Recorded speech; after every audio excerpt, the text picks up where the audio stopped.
Down. Okay, we are on. Great. Yay. Good evening, boys and girls. Welcome to Ask the Unicorn, or The Way of the Unicorn, formerly known as Ask the Unicorn, but we still have all of the features of Ask the Unicorn.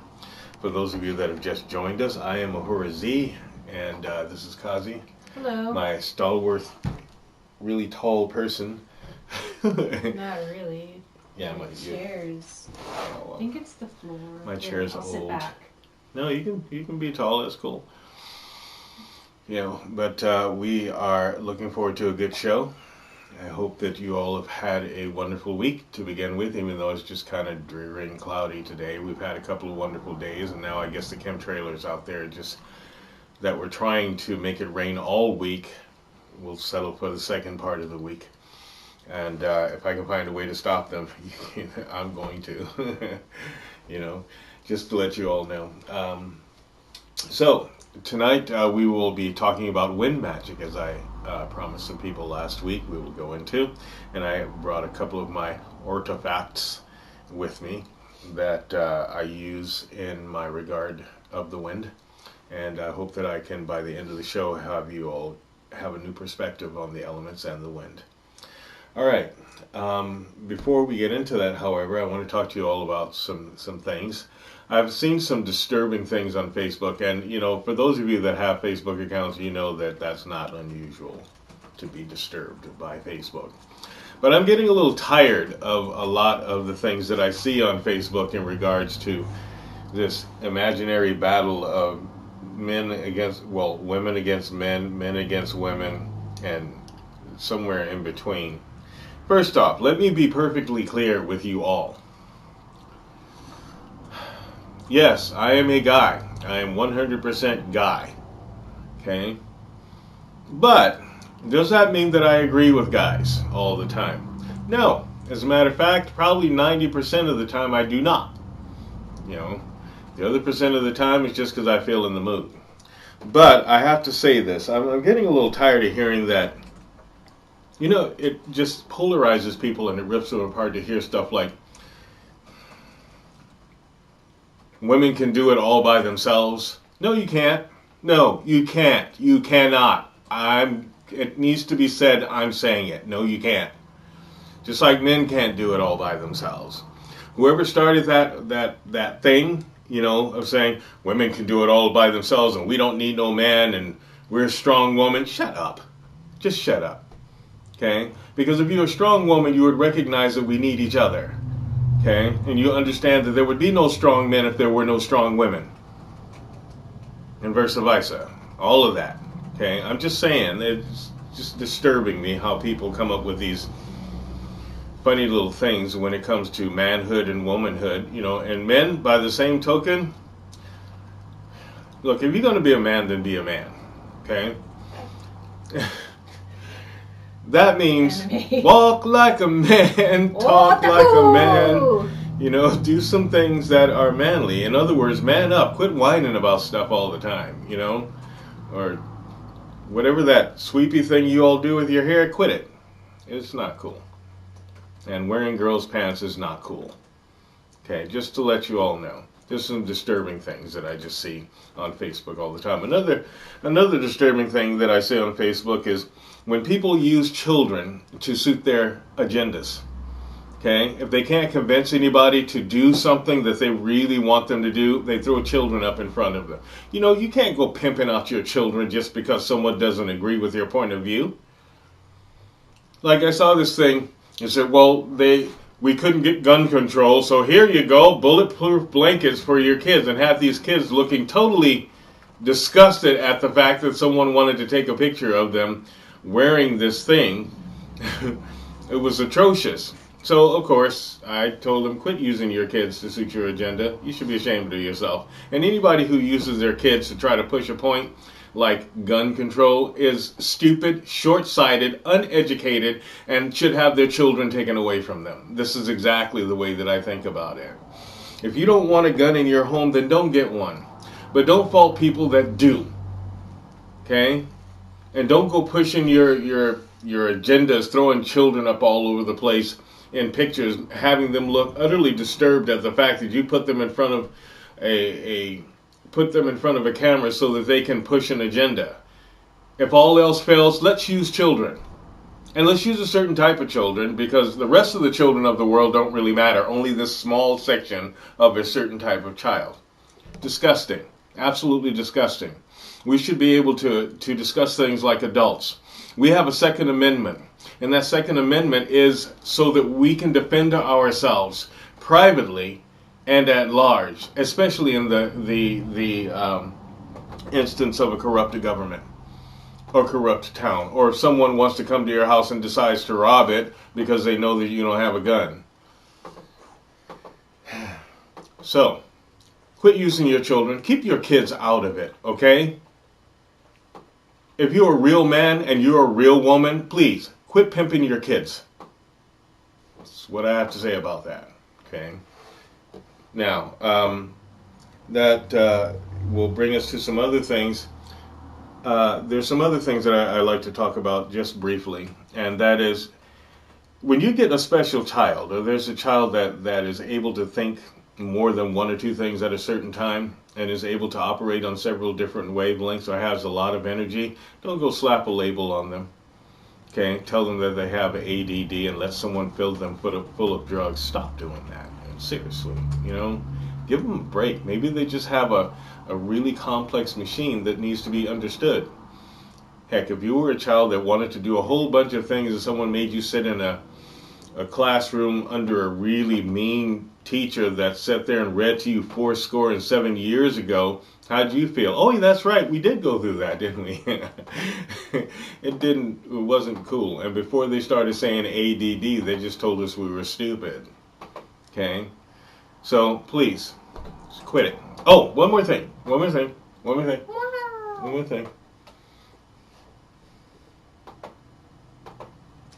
Did you all read this article? It was called to my attention by one of my students about these two kids that stabbed their friend, hoping that they would be able to open a channel line or become part of a cult of the Slender Man.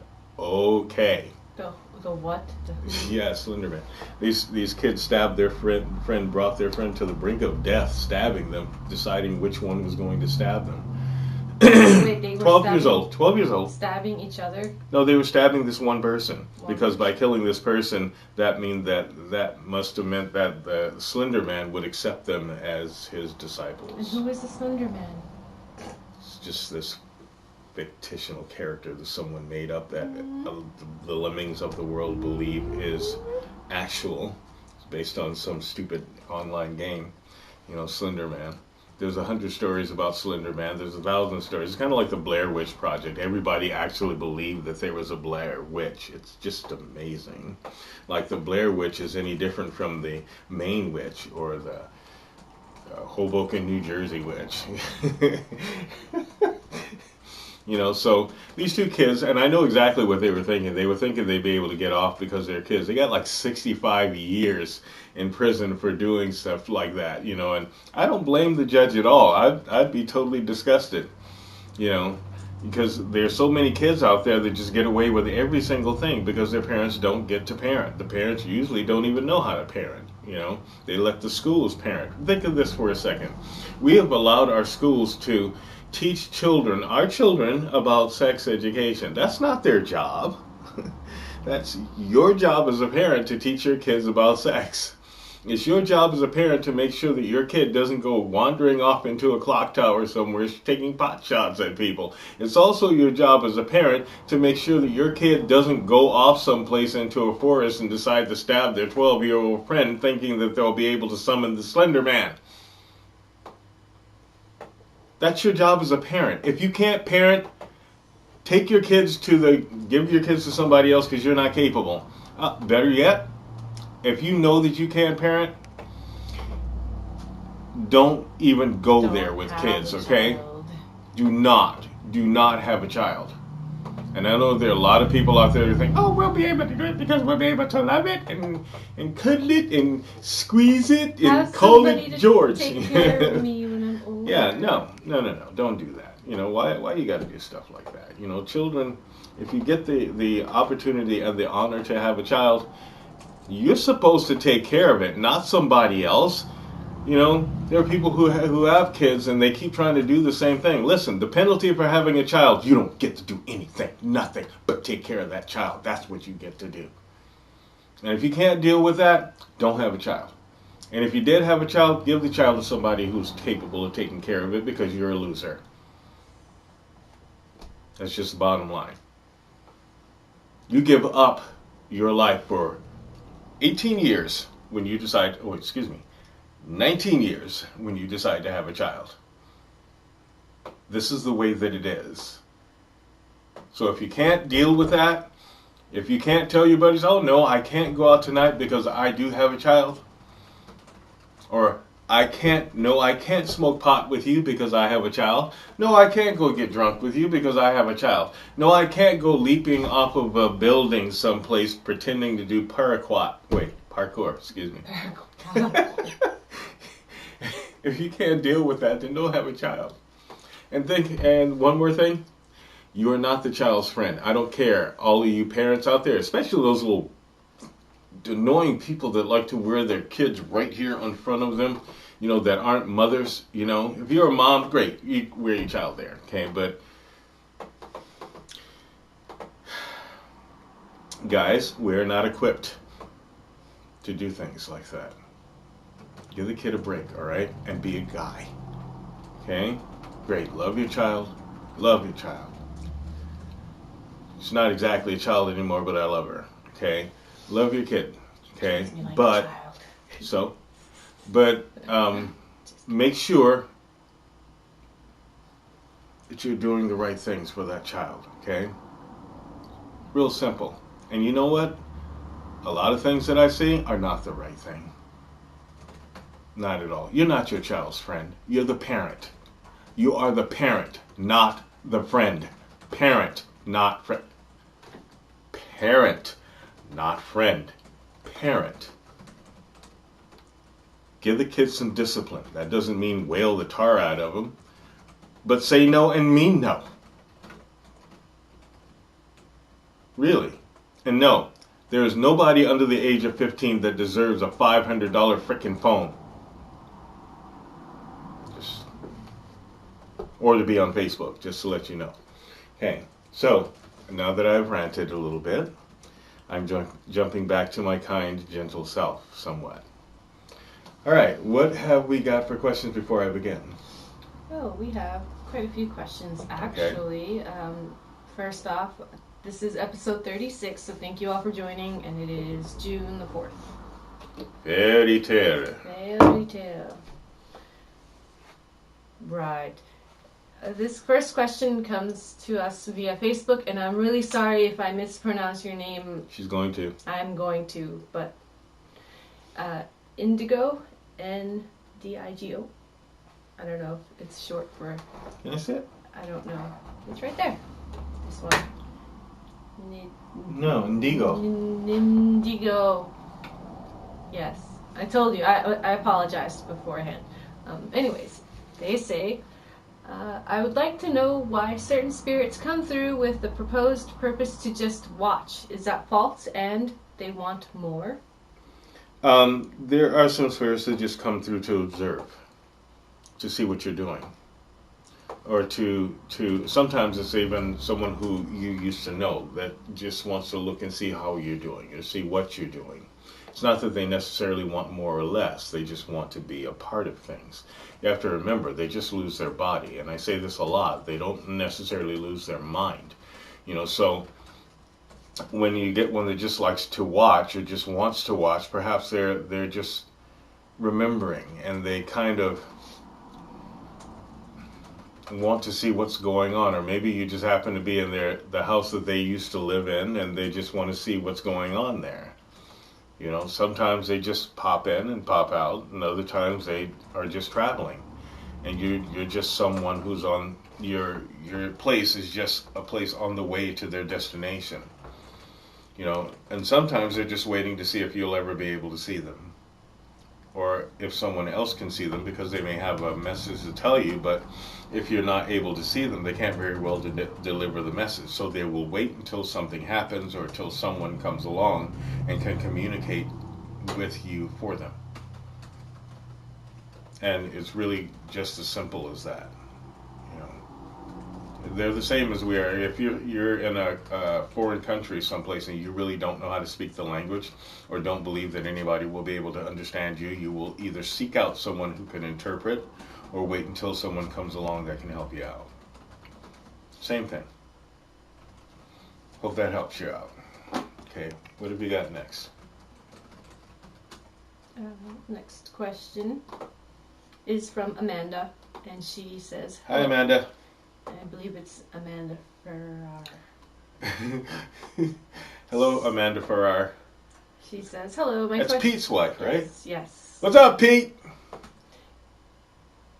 I'm sure he'll type, hello. Hello, my question to you, sir, is, it feels like I have lost my soul. Is it possible to lose one's soul even though you have done nothing to lose it per se? By that I mean no magic or spirit chasing, etc. You have not lost your soul. You're still breathing, just to let you know. However, there may be something that has either partially separated you or even wholly separated you from a part or an aspect of who you are, okay, as a spiritual being and as a principled being. And I can probably help you to find that and then readjust yourself, but usually it just means something's out of alignment. No, we don't know. Sorry, we don't know if it is Amanda Farrar. Okay. Apologies. You all have to excuse my assistant. She's a little dizzy. But the answer still goes the same. You know, if you're talking to me right now, you haven't lost your soul. Okay, I know that we think of a lot of things and we get taught a lot of things and we see a lot of things and we get fed a lot of things, but the soul is one of those things that you're just an aspect of a greater soul. We're all connected in this way. However, life is the common denominator here. You're alive, your soul is intact, you're okay. All right? There could be something that just knocked something a little loose, and usually it's one of your circuits or one of your, I don't mean to sound so machine-like, but one of your chakras, if you'd like to put it that way. It's actually an energy center. There are a group of energy centers that can be knocked awry through an experience or something that was done to you or something that was said to you or even sensation that you're going through. So if you need help in that area, I can probably rewire you the way that you need to be rewired. So it's okay. You'll be all right. Give me a call sometimes and we'll sit and find out what exactly happened to you, okay? Hope that helps you. All right, what do you got next? This next question is from Elise. She says, "Hi, Elise." Hi. She says, my friend has recently experienced 2 passings and she believes that passings happen in 3s. She's scared because tomorrow That's the myth. she has to go under anesthesia for a surgery. Tell her she'll be fine. Yes, thank you. She wants to know if she's just being superstitious or... No, it's not even superstitious. You know, like I mentioned earlier, we humans have this, and it's particularly in this country, we're like lemmings. We jump on a bandwagon of something that might sound cool that someone else says, and then someone else spreads it around, and then we think that we're supposed to follow that particular direction, you know, because someone says that. Now, if it does happen in that way, the thing that you do is you just make sure that you have all of those things in order that I've told you about, which basically means, you know, are you eating? Are you sleeping? Is there some physical activity? Do you have some spiritual influence in your life? Is there things that you need to take care of that need to be taken care of? None of us can predict when things like that are going to happen. And I told you I don't discuss those things usually, so I'm just going to tell her she's fine. Yeah, and Elise did say that she was praying, her and her friends were going to be praying for her. So good, then do what you normally do, which is be the prayer warrior. Awesome. Okay. All right, we have a few more questions. What have you got? This is from Michelle Ayot. I'm sorry if I mispronounced it. She says, hello there, I have a question about the cat or tiger that matches up to my face. Its eyes meet mine, its nose and mouth meet mine. The cat or tiger is there when I close my eyes. Okay, is that every single time? And if it is every single time, is there an attribute to yourself that perhaps the tiger is trying to show you that you need to be more aware of? And that's pretty much it is. We can actually find out if that's one of your totems, and if it is one of your totems, how can we bring it to bear so that you can actually use it?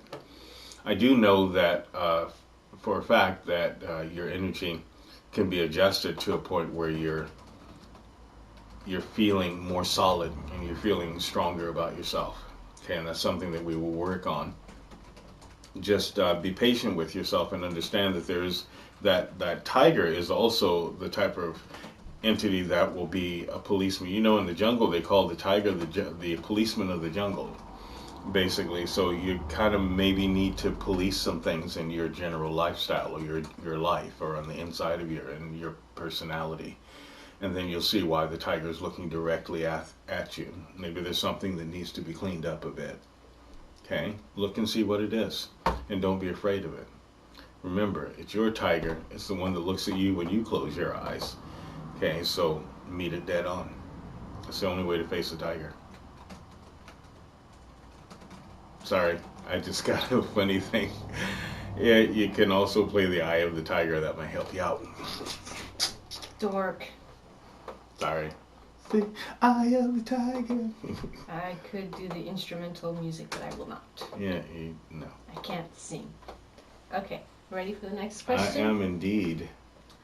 And we're gonna take a minute here. If you have any questions, you can give us a call at 207-347-5686. We love to have callers.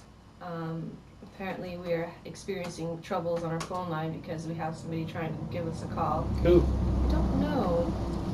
Who's trying to give us a call? A new listener. Okay, new listener.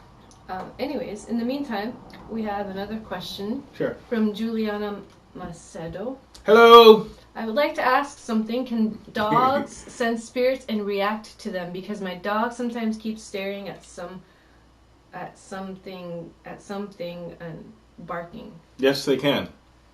Definitely, they can sense spiritual activity.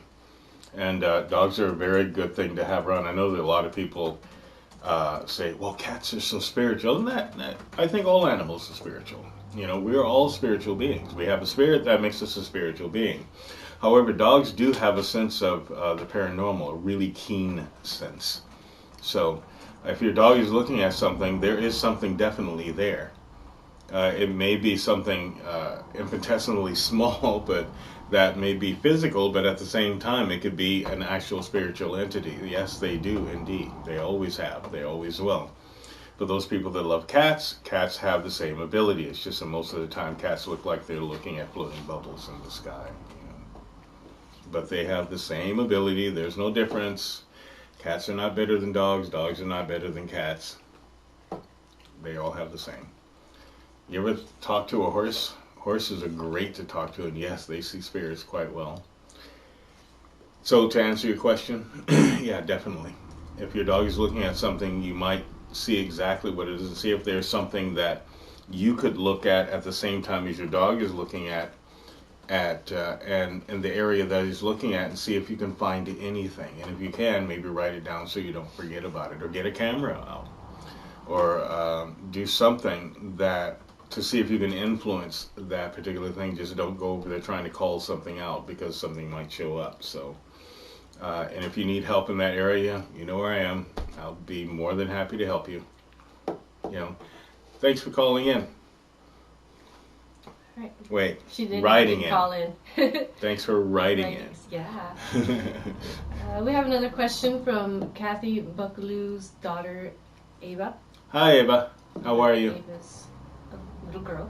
I know. She says, at times when she feels like she's being watched, she feels something heavy around her. Is this normal? that she feels that she's being watched. She feels something heavy. Yes, that's most likely the energy of whatever is watching her. Well, you know, Kathy. I mean, you understand the spiritual nature to a degree. You know, energy is energy, and energy carries with it weight, no matter whether it's a tangible being or an intangible being. The energy of that being is going to be there. So if she does feel something that's weight around her or pressure that's around her, uh, see if you can find it as well. You may not be able to see to the same degree that she does, but at least you'll be able to understand. Ask her to describe more of it. Describe how it makes her feel. Describe whether or not she can hear something, or even if she can see something such as a color, a ripple in the air, or energy, or something. Okay? So it doesn't necessarily mean that it's bad, but because it's different, she may be registering it and have a little bit of foreboding. If it's not making her feel bad or scared or anything like that, see if you can investigate a little bit more. And if it is making her feel bad, wherever you are, see if you can have someone come in and perhaps check out the energy in your home. And then see if you can find someone that's willing to come there and clean it out. Okay? If you were here, I'd do it myself. Kathy says, I tell her to trust how the energy feels. Yeah, that's good, but you got to also make sure that she, by trusting how the energy feels, you should probably better tell her to trust herself, because the energy may not be a good thing. So you don't want her to tell her to trust the energy. You want her to tell her to trust her own judgment and what it is that she's feeling. That'll be a lot better for her to do that. And then you can go in and you can help her out. Okay. What are you typing? I'm responding. Okay. And we have a new caller on the line. It's Melinda. I'm on? No, Melinda. A new listener. Okay. Do that. Yeah. Hello. Hello. Hello. How are you? Hello. You're on the air live with the Horizzi. Hi, how are you tonight? I'm just wonderful. How are you? I am good. Could be a little bit better, honestly, which is why I'm calling in. Okay. What can I do for you? So, I started this job about 2.5 years ago, and ever since I started working there, I sense something, following me around at work. Okay. It does not feel friendly. I have sensed things in the past, other places. Usually they give me either a sense of peace or they give me this hit in the bottom of my stomach, and I learned to trust my instinct. Okay. I am going to be moving into the house where I work, and the feelings of this spirit has been getting worse. It follows me around. I feel like it's breathing down the back of my neck. It has followed me home. I know this. Okay. And what's interesting is I hired a new employee, and without me even saying anything, she told me that there's a male spirit there. She has talked to him. He said his name is Bill, and he keeps saying 1950s to her, that he died in the 1950s at a drive-in theater. He was in the car with a prostitute, and she stabbed him, is what he told her. And he follows me around because I remind him of his wife. That happens a lot. Yeah, it happens a lot. And he may be trying to repair something. Yeah. By the same token, you said that it doesn't feel very good, so he may be angry with that person as well. So this does happen a lot when a spirit may mistake you for somebody else, especially one that's caught in a time frame or a time loop, if you will. And I know this sounds rather sci-fi, but what I mean by a time loop is that they're in a repetitious type of a thing, which basically means that this particular person did not just die at the hands of this particular person. They must have did something to cause that. And that basically means that he wasn't a great person to begin with. So. Right, and that's why I feel like I can't trust him. it's very creepy to me, and I don't always get creeped out when I feel that there's spirits around me. There are you has been certain? quite a few times where I just feel all of a sudden I get this like feeling in the pit of my stomach, and then I feel like he's breathing down the back of my neck. And even when I ask him to leave me alone, sometimes he doesn't leave me alone, sometimes he does. My boss was actually just out fixing the house, and he sent a text message off of his phone to my boss's wife saying, "Out of school, going to the movies, see you later." And according to my new employee, that was the last thing that he said to his wife when he went to the movie theater with this prostitute, and she killed him and robbed him. I see. So this is a very lecherous spirit, is what that is. Okay. So, are you sure you want to move into the house where this person is? I would like. I was actually going to give you a call this week and see if you would come and cleanse and bless the house before we move in. Well, I can clean them out, and sure, I'd be more than willing to do that. Why don't you give us a call, and we'll set up something. Okay? Okay. Where are you located? I want to thank you also, too, for the tea that you made for my son. It definitely helped in his healing. Good. I'm glad. I wanted to thank you for that, and I will give you a call tomorrow. I'd also like to set up something for you to sit down for a personal session with you, if that's possible. Sure. Hey, just give us a call and we'll set things up for you, okay? And don't worry about things. Thank you so much. All right. Thank you for calling in. I appreciate it. All right. I look forward to talking to you in person. Okay. Bye-bye. Okay. Bye. Awesome. Well, that's good. That happens a lot where a spirit may mistake someone for someone else. Remember, in our bodies, we like to believe that we are so far apart, but there's different types of people and different people who look like someone else. Now, you may even be related to this particular person that he thought he knew, or connected to them in some way, shape, or form. That happens quite often.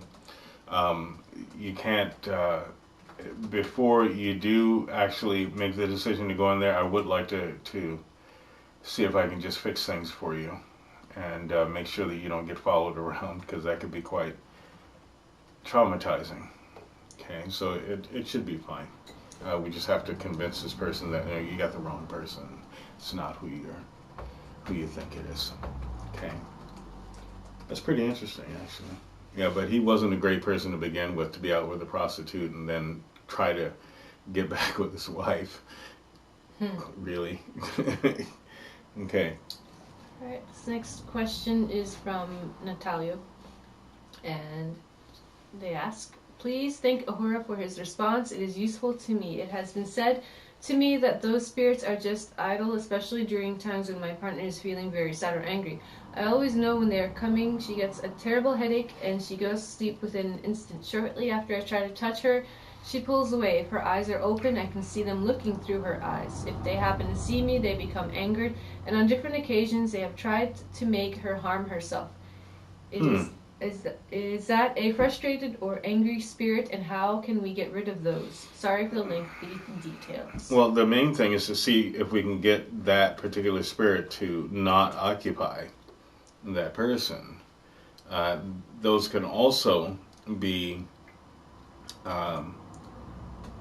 different personalities of this person. I don't mean like multiple personalities. What I mean is that these can be different astral beings that, because obviously your partner has a habit of leaving her body, and what happens is that an astral being can from time to time limited kind of get into that person's body or look through it. They can't really make it do anything, but they can, and if you can see them, they can actually cause a reaction. And basically, if your friend has any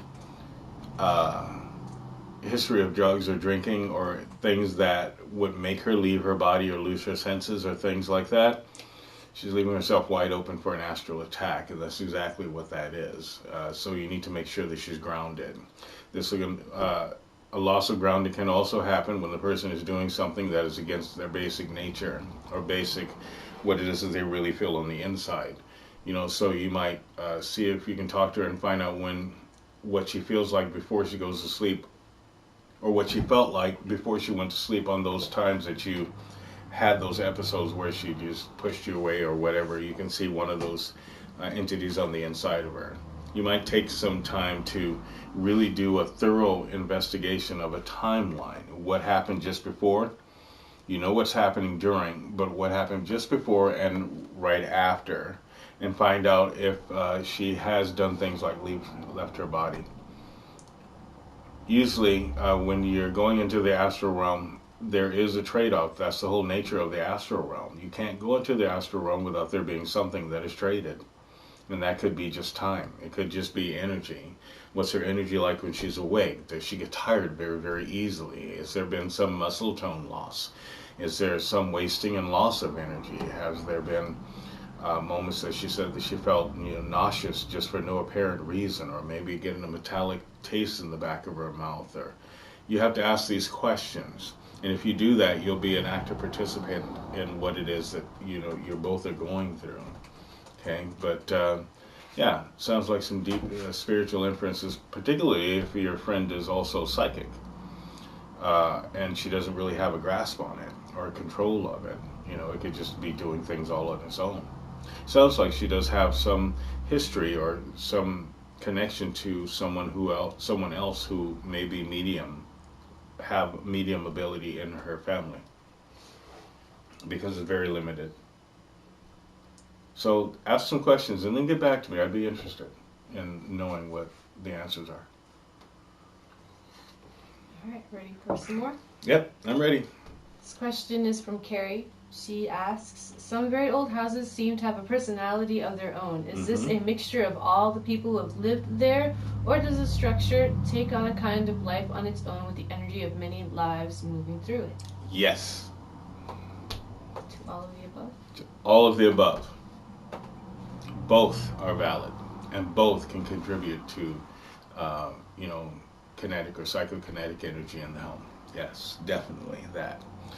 If you live in a home over a period of time, the home takes on the personality of the people that are occupying it. By the same token, there could have been spirits and all of the people that have occupied that have seeped into the walls and the foundation of this place, giving it a personality, or multiple personalities. So yeah, yes to both of your questions. Definitely that. When people say that they hear the house settling, it's really funny when you hear someone say that, oh, the house is just settling, and the house goes, rah. It's just the house settling. No, it's not necessarily the house just settling, it's the house actually making a sound. It's kind of creepy. There are some temples that are known and thought of to be alive because they are alive.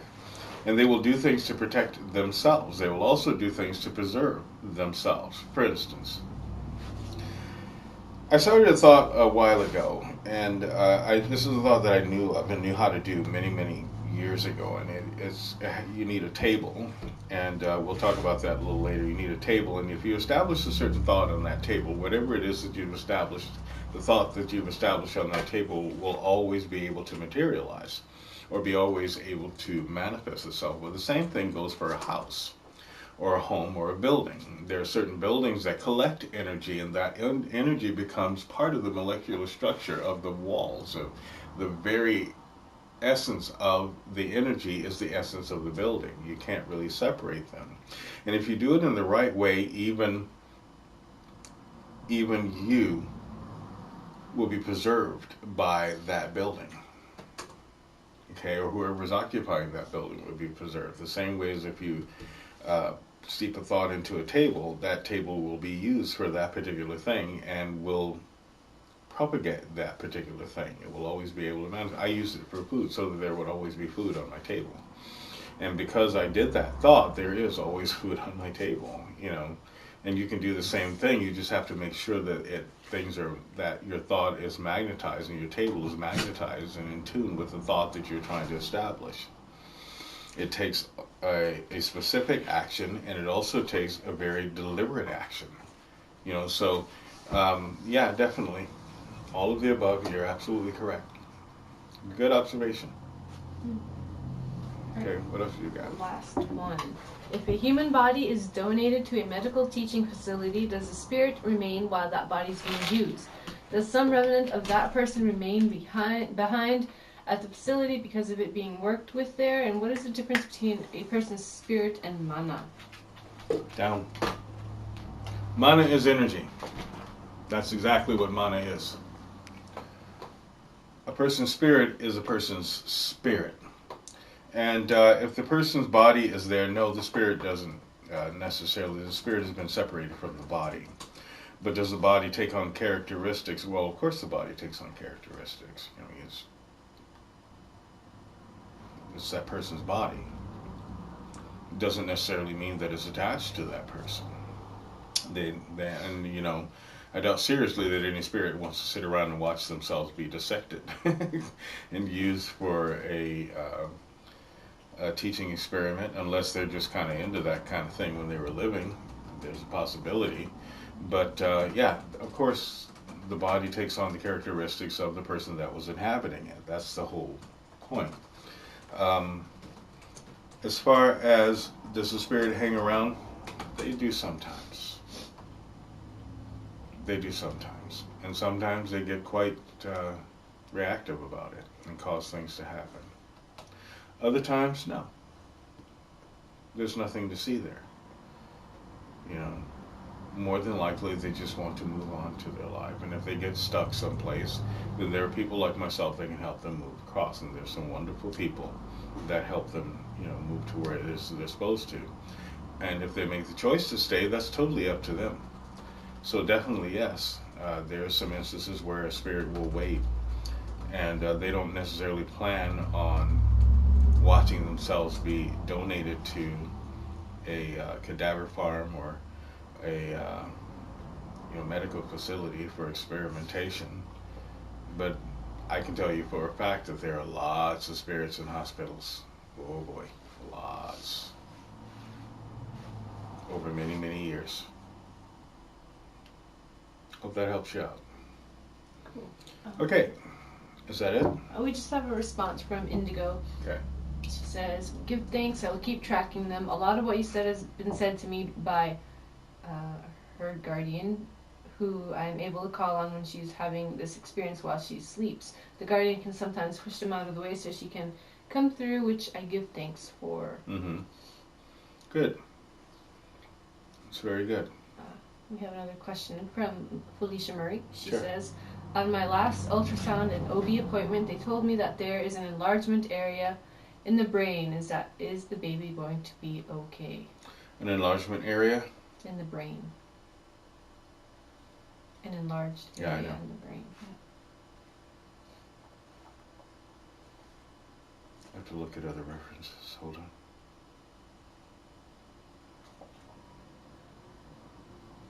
Yeah, I think so. You see, because sometimes that only happens as part of the development. Do you understand?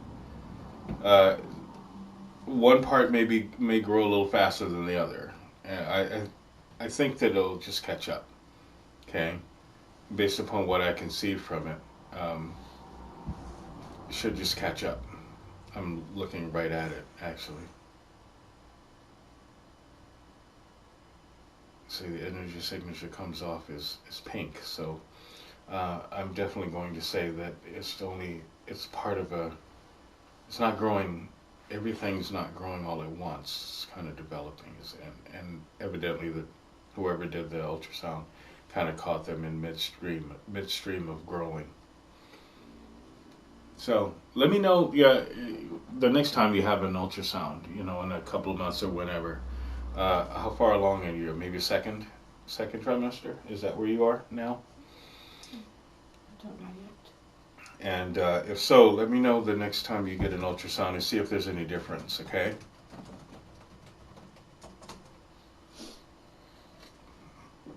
Alright, that is it for questions so far. Alright, that's I'm fine. sure we'll hear back from Felicia. That's fine. later. What's your time like? It is 8:45. Okay, so I got 15 minutes to talk to you about wind magic. Okay, basically, as we know, there are 5 different elements. Okay, the element that we're speaking about tonight is the wind. how to get in contact with your wind. And there's some basic things that you can do. And I'll give you all a little bit of homework so you can go out and, find some supplies. If you can find a shell, or you can find a feather, or you can find a flute for those of you that are musicians, or you can find something that represents the wind to you. You might even get a ribbon and tie it at the end of a string, okay, or at the end of a stick, okay, a nice long ribbon. Pick something that's going to be a suitable color for yourself, okay, and actually what I'm going to do is I'm going to make this kind of two parts so that we can continue some things next week before we go to the next element. Hold on a second. It's important for you to understand this. When you're dealing with the wind, you're dealing with a sentient being. You're not dealing with just something that blows all the time. You're really dealing with a personage. Okay, the wind is very, very smart, is very, very intelligent, and very, very sensitive. Okay, so before we even approach the throne of the wind, what we're going to do is have a proper regard for the wind. So when you are going to try to contact the wind, or hope that the wind will speak to you, or even grace you with its presence, because it always does when we're breathing. Understand this about the wind. Once you've opened a relationship with the wind, you must always honor it. You don't get to forget the wind. Okay? You don't get to slight the wind. And you don't get to make light of what the wind can do. All of the elements are equal in power, and they are all essential to our life here on earth. So when you approach the wind, approach it with some level of sacredness, approach it with some level of respect, and understand that once you have a relationship with the wind or any of the elements that we will be discussing throughout this particular segment of education, you must do something to let the wind know that you're willing to open a dialogue with it, or you're willing to have a relationship with it, and let it know that you're willing to assist it. And once you have a relationship with the wind, you'll get rip-roaring mad about these chemtrails, and you'll also, want to do something to assist the wind, just like you will want to assist fire, or water, or earth, or lightning. So we're going to do some things. I'll continue with this next week. I'm going to show you how to use a flute, or a recorder, if you will, or a flute, or a shell, to make a sound. The wind really appreciates sound, especially good sounds. Okay? So we'll start there next week. I'm going to see what this is about. What is it we're just getting response. Seth says hello. Hello, Seth. And Felicia says she's due July 29th. July 29th? Mm-hmm. Okay, so she's third. So, okay, good. Let me know what else, if I don't know if they're going to do another one, but if they do, I'd be interested in knowing, so give me a shout out, okay? Because I still say that it has to do with growth, okay? And Michelle Ayotte says she's just having a hard time listening to our feed. Okay. That's just okay. Well, you'll also be able, for those of you that may be having a hard time listening to the feed, you'll be able to see the show in its entirety, because I put every show up every week. Okay, like we have the one from last week, and you'll be able to have the one from this week as well. Okay, so no problem. We're doing the best that we possibly can with what it is that we have. Those of you that would like to see us with better equipment so that we can do a better feed and a better show, you can always go to the Ask the Unicorn site, and you can make a donation. And any donations that we get from Ask the Unicorn or the Way of the Unicorn will be donated exactly to the show and will be used for the show. Okay. While I'm on that particular subject, I want to talk a little bit again. And Seth, this is for you. Seth Roberts is directing a film that is called Frostbite, that I'm in, and other very fine actors. Produced by Alan Dillingham and Killatainment Films, or Killatainment Entertainment. Killertainment film. Killertainment film. And there is a campaign on Indiegogo that you can go to help out for those of you that are into film and into independent film. Frostbite is a very good film. It's something very new and interesting, and it's definitely in the sci-fi genre, but a little different from what you might expect, and definitely got some great talent to it. So please go and see if you can support the independent film network, especially here in Maine, because we are trying to make something happen here. Those of us that are into the independent film market and the independent film field are trying to make something wonderful happen here on the East Coast and in Maine for the people that are not gifted with lots of money. So you might help us out. We really would appreciate it, okay? Now, I'll say some other things as well. It's really important to help out those of us that work really, really hard in doing things when it comes to the entertainment field, music, whether it be music or film or art or anything like that, because the scientists have screwed up everything. Politicians have screwed up everything. Government has screwed up everything. It's up to us artists and those people that are gifted. So again, like every show, I am going to call out to those people that have gifts, to those people who are artists, to those people who are intuitive, and those people that have psychic and telepathic gifts. We need to start looking for each other and find each other and start supporting each other, okay? As far as I know, the war is on, and that war is light and darkness, and we really need to make an identification. And if you're going to be fighting for light, then fight for light. Stand and be counted. Don't sit there silent and letting darkness happen and saying, well, there's nothing we can do about it. There is always something that you can do about it.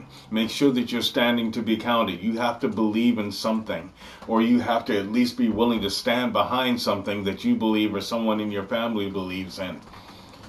Remember, there's some good people out there whose shoulders that we are standing on and whose lives were dedicated so that we could have some level of freedom.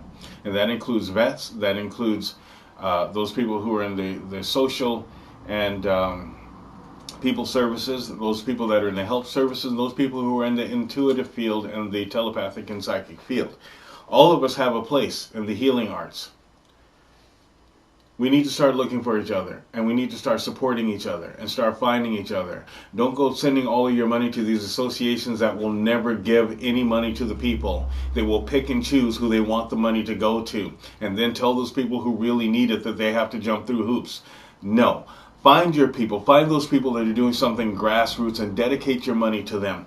Invest in them. Make sure that they are getting a shot. Okay? I don't care if someone went to Harvard School or some big college that wait, there's a little girl who really wants to go to college, but she can't because her daddy's a jerk, but I won't go into that. But she can't go to college because it's costing her like $45,000 just to get into this school, which she'll probably wind up paying for the rest of her life. I even read an article where this woman, her school loan was $45,000. She paid $62,000 of it on it, and she still owes $62,000. How is that possible? Okay, we need to send these giant colleges a message here. Okay, seriously, and we need to send big business a message as well. We won't sit by and allow them to kill us. We won't sit by and allow them to starve us or choose for us what we can and can't have. And we will not sit and watch the little businesses, the private businesses, the mom and pop stores be pushed out by giant monsters like those marked people. Just to mention a few. You all know who I'm talking about. Okay, so let's start looking for each other. Let's start making our voices heard in government and making them understand something. This is our world. This is our country. Okay? The reason that they're in office, so we've been told, is because we voted them in office. So we have a right to know what's going on, and nobody owns the sky, and they don't have the right to pollute it. And we really need to stand up and be recognized. And don't sit down. You have to be willing, if this is what it takes to stand in front of one of those jets and say, no, you're not poisoning my skies. You have to be willing to tell people like TSA, no, you're not going to treat me like baggage. No, you're not going to treat me like an animal. If an airport decides that they want someone that's going to mistreat you, don't patronize that airport. Don't patronize people that you know are going to treat you bad. Don't. Find a way around it. Think about it. We people who are common people that are artists, we're good. We're good at what we do. We have to be twice as talented as people and 3 times as talented as people in Hollywood. You know why? Because we're broke. We're freaking broke. We put movies together using shoestring and tar that we found off of the street edge that got crumbled off. I'd like to say we have a Band-Aid, but we don't. Usually we find a rag somewhere and treat the wound. So, help each other out. And when you got a gift, quit hiding. Stop hiding. If you need help, give me a call. I'll help you develop your gift. Okay? I'm good at what I do. I had good teachers. All right. I'd like to thank you all for attending. What? I'm sorry. Hold on. I'd like to thank you all for attending The Way of the Unicorn. Ask the Unicorn. And Kazi says she has something. What do you got? I have one more question. Of course. What would you like? Paco Roberts. Hello. He says, I have a question for discussion. I know what I believe, but I was wondering what you thought. Why, if we are spiritual beings, do we seek possessions of the material as the most important? Because we are human beings that live in a third-dimensional reality, and the first level of spirituality is reality. You have to eat. Unfortunately, the people that have determined that we have to pay so much for the things and that cause us to do things like really hold on to physical objects or to obtain them so that we can buy a loaf of bread or so that we can buy food for children or so that we can buy food for ourselves, so that we can get clothes on our backs, so that we can have electricity, so that we can have water and all of that good stuff. The powers that be just aren't as compassionate as we would be had we the money. Okay? That's why. Because we have a human body, a physical body. If we didn't have a physical body and we all had this massive power that we could snap our fingers and get whatever we want at any point in time, this wouldn't be an issue. What we have to do is be more creative. We need to be a lot more creative. Maybe you don't have the fancy, thing. Learn to deal with what it is that you have and make it work. Make it work to the best of your ability. Maybe you've had a table that you've had for 15 years. That's somehow mysteriously followed you all over the place. But at least you have a table. This table is not fancy. But you know what? I've had it for about almost 15 years. Yeah. Still solid, still strong, so I still use it. Yeah, I'd love to have a really fancy table and fancy equipment. But we need things. And unfortunately, some people lose sight when they need things. This is why. Remember, first level of spirituality, reality. And reality says in order to exist on this physical plane, we have to have physical things. I hope that helps you. Anything else at all? No. Are you just practicing to see how fast you can type? I'm working on setting an appointment up, actually. Okay. Well, that doesn't get done here. I know. Okay. We're relaying. All right. So I'd like to thank you all once again for coming to the show. I do hope to see you all next week, and we will cover Wind Magic in its entirety. I didn't depend on so many questions, but I'm glad that you all had the questions because I love answering questions. Just bring your notepad and everything so we can I can give you all a thorough lesson on things. And please ask your friends to watch the show. Tell people about the show. The more popular the show becomes, the better, because then I can give people the right way of thinking instead of waiting for them to learn crap on Ghost Hunter. Or what's that Astro Boy? Oh yeah. Are they even on anymore? I don't know. Guy, Ghost Adventures. They're looking for the next big paranormal thing. Whatever.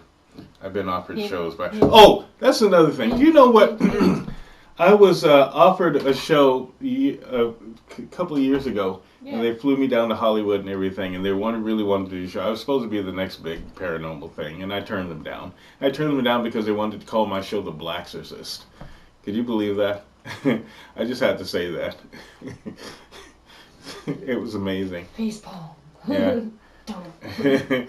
And anyway, let's not let them learn things from shows like that, because they say the most ridiculous things. Anyway, hope to see you all next week. Thank you for coming to the show. I've enjoyed this show, and I'll see you all next week. Are you going to blow your horn? No. Okay. I'll blow it next week. All right. See ya. Night-night.